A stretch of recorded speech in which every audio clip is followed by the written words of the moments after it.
nó hoang lệ nó hầm giặc mà phơ đường mà nó mùi tù mà nó hoang lệ nó hầm giặc mà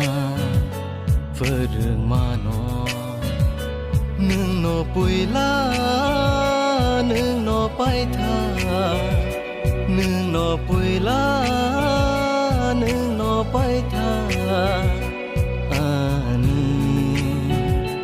ham giấc mà ani ham giấc mà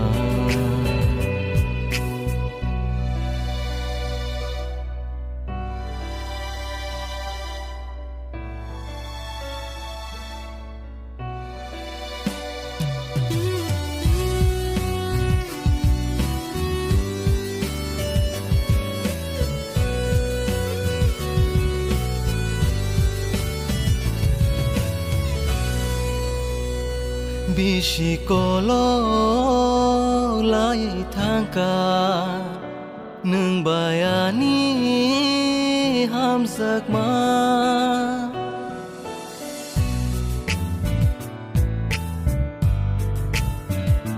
Bishi kolo lai thangka nung bayani ham sakma buộc bia cứ mãi thang cả nương nó có rửa má nó có rửa má nó có rửa má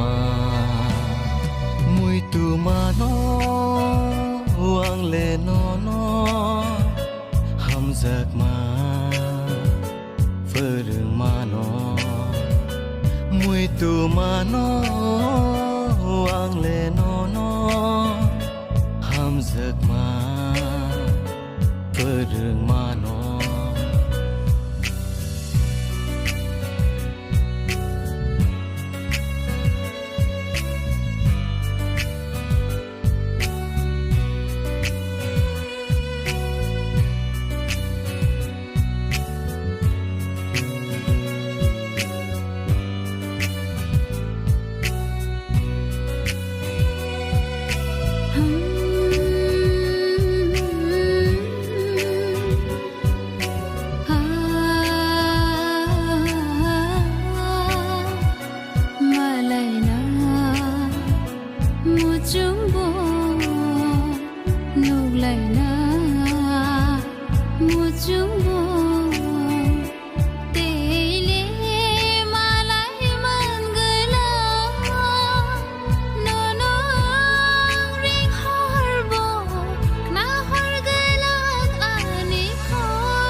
mùi tù mà nó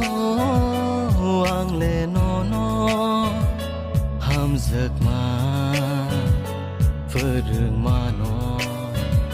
nương nó bùi lá nương nó bay thà nương nó bùi lá nương nó bay thà